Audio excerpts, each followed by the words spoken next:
make my Tex-Mex version of a cross between chicken cordon bleu and chicken Kiev. We call it cheesy stuffed chicken in our house because that's what we like. So first thing we're going to do, we have 4 chicken breasts that we've rinsed and thawed. And I'm going to let Jonah beat them till we get a nice, even, not too hard, be gentle to my chicken, nice, even, yeah. All right, a little harder than that. Not like they stole your lunch money, but not like they're your best friend either. You want to get them all the same width so that they cook evenly.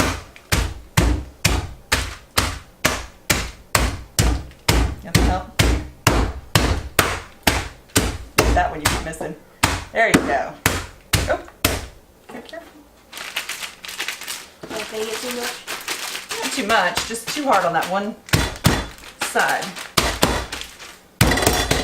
All right, now we're gonna trim the chicken, the fat off of it,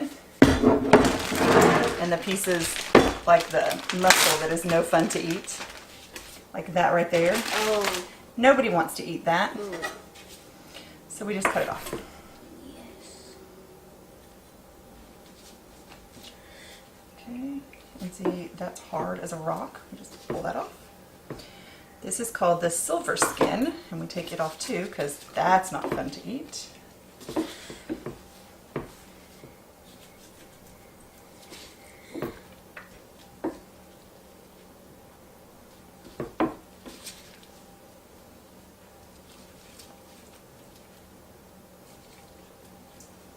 There we go. All right. Here's one. You see this piece of muscle right there? That is tough to eat. We don't want to attempt to try to chew through that. Okay. Whew. This is the only part of chicken that I really I hate. Yep. Like someone to butcher a chicken breast and make sure they cut off all these things. All right. Okay, so I'm going to take all the little pieces of chicken that we don't want to use, the pieces that are ugly, put them in the Ziploc bag, and we'll throw those away. Okay. Now we're going to lay our chicken breasts flat, like this. Okay. I'm going to take, I have 2 tablespoons of vegetable oil. I have a tablespoon of chili powder and a tablespoon of cumin, and we're going to mix those together. You want to start? Sure. There you go. And while you are doing that, I'm going to unwrap our cheese. It smells spicy. It's a little spicy, but there's not going to be enough of it on there to... You've had this before with the same mixture, and it does not bother you. It tastes like taco seasoning. Oh! Just smells really spicy. Yeah, but it's not. Okay, so I have Colby Jack cheese sticks that we're going to put in the center and wrap up. You good? Is it a paste? Yep, that's exactly the consistency you want. You put that in the sink for me? Yes, ma'am. Okay. So I'm going to take my little pastry brush, and I'm just going to put this. Can I paint it? Yeah. Paint all of the chicken breasts.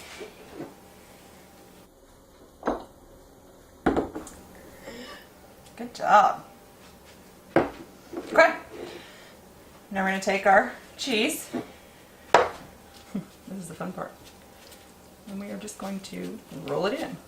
Should I get gloves so I can do that? No, I'm going to have you mix our egg wash. So I have 2 whole eggs and I have a cup of milk. Mix that together for me. Okay.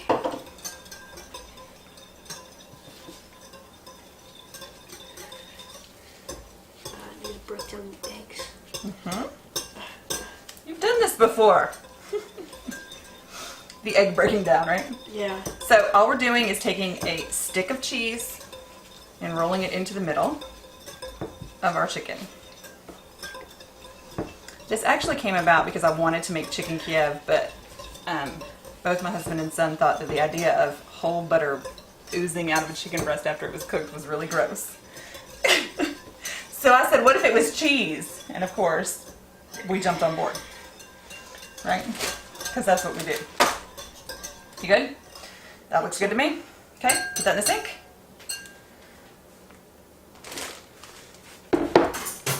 And now, I'm going to have you break up some Ritz crackers.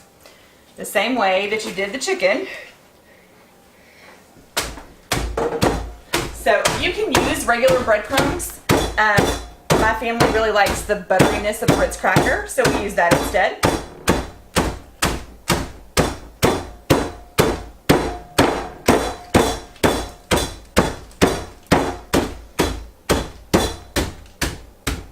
Good job.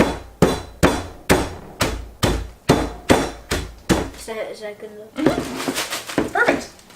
So those Ritz cracker crumbs. So that is a roll of Ritz crackers.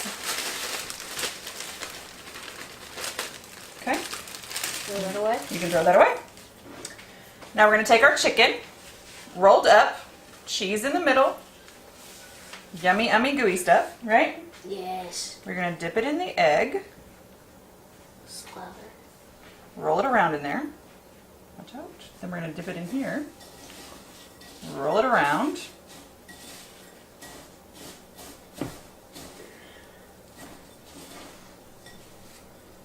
And then I'm going to place it on this cookie sheet so we can do all four at once. Then if you'll do me a favor, Jonah, Yes. I've got a pan on the stove. You want to turn that heat to medium for me?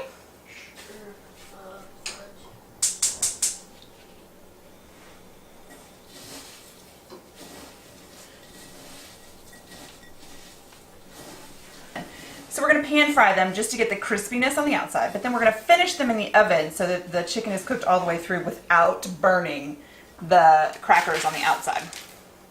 Make sense? Yeah. It's as covered as it's going to get. All right, now we're going to make our way over to the stove and finish it off.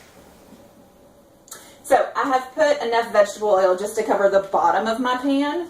And now we are going to carefully plop these little chicken breasts in there. I know you love the sizzling sound.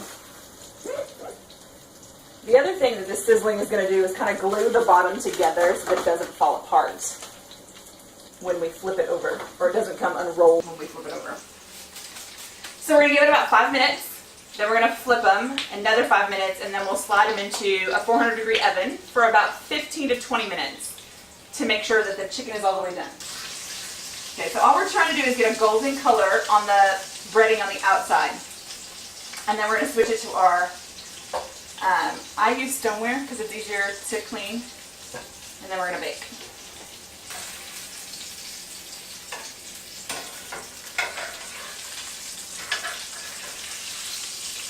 Alright, so we are going to bake these in a 400-degree oven for the next 15 minutes, then we'll check on it and see if the chicken is done. Our chicken is out of the oven. Now we're going to slice into it and show you just how yummy and gooey and cheesy this chicken is. There you go. And this is going to be our dinner tonight.